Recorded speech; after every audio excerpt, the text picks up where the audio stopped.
Hello दोस्तों, कहानियों का दौर चैनल में आपका स्वागत है। आज की कहानी है घरेलू औरत।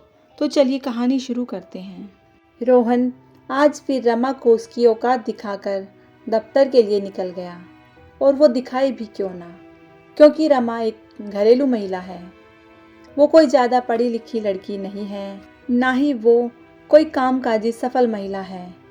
उसका काम सिर्फ कपड़े धोना, खाना बनाना, बिस्तर लगाना, घर की सफाई करना, बच्चों को अच्छी शिक्षा देना, घर के बड़े बूढ़ों का ध्यान रखना और घर में आए मेहमानों का स्वागत करना ही तो है। इन सब काम की क्या अहमियत, यह तो कोई नौकरानी भी कर सकती है। यह सब सोचकर रमा ने अपने गालों से आंसुओं की बूंदों को साफ किया और फिर से अपने कामों में जुट गई। रोज की तरह रोहन का फोन आया कि वह देर से घर आएगा, खाना बाहर ही खाकर आएगा। रमा समझ गई थी कि पिएगा भी बाहर। पहले तो रमा रोज रोहन से इस बात के लिए लड़ती थी और वो यह कहकर फटकार देता था कि वो मेहनत करता है और कमाता है, वो जो चाहे करे। पर अब तो जैसे वो थक चुकी थी, वह रोहन के मुंह लगना ही नहीं चाहती थी, क्योंकि वह कई बार कह चुका था कि उसे इस घर की ज़रूरत है, ना कि इस घर को उसकी ज़रूरत। वो जब चाहे इस घर को छोड़कर जा सकती है। रमा यह सोचकर चुप हो जाती कि शायद रोहन सही कह रहा है, वो जाएगी भी कहाँ। मायका तो बचपन से ही पराया होता है।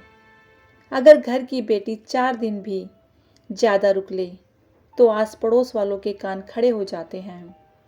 नाते रिश्तेदार चुटकियां लेना शुरू कर देते हैं और बात माँ बाप की इज्जत पर बनाती है।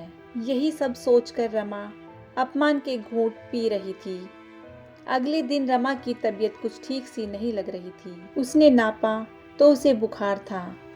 रमा ने घर पर ही रखी दवा ले ली और जैसे तैसे नाश्ता और बच्चों का टिफिन लगा दिया और कमरे में जाकर लेट गई। रोहन यह कहकर चला गया कि डॉक्टर को दिखा लेना। शाम तक रमा का बुखार बढ़ गया। उसकी तबीयत में जरा भी सुधार नहीं हुआ। उसने रोहन को फ़ोन किया तो उसने कहा वो घर आते वक्त दवा लेता आएगा। रोहन ने रमा के पास दवा रख दी और कहा ले लो, क्योंकि उसने दवा लाने का इतना महान काम जो किया, पत्नी ऐसा नहीं कर सकती। वो दवा देगी और प्यार से उसके माथे पर हाथ भी फेरेगी। उधर सासू माँ ने खाना बनाकर आज रात के लिए यह मोहर लगा दी थी कि वाकई में इस घर को रमा की ज़रूरत नहीं है। रात को रमा ने खाना नहीं खाया। वो बेचैन होकर तड़प रही थी। उधर रोहन चैन की नींद सो रहा था। सोए भी क्यों ना, उसे अगले दिन काम पर जो जाना था। वो कमाता है, इस घर को उसकी बहुत आवश्यकता है। अगले दिन रोहन दवा ले लेना और रात को डॉक्टर के पास चलना कहकर अपना महान फर्ज निभाकर चला गया। उधर सास ने भी बीमारी में हाथ पैर चलाने की नसीहत देकर महानता का उदाहरण दे दिया। शाम को रमा की तबीयत और बिगड़ गई। सास ने रोहन को फ़ोन किया। उसने कहा वो अभी आता है, पर रोहन को यह कहे भी 1 घंटा हो गया। फिर रोहन को दोबारा फ़ोन किया। तब तक रमा मौत के करीब पहुंच चुकी थी।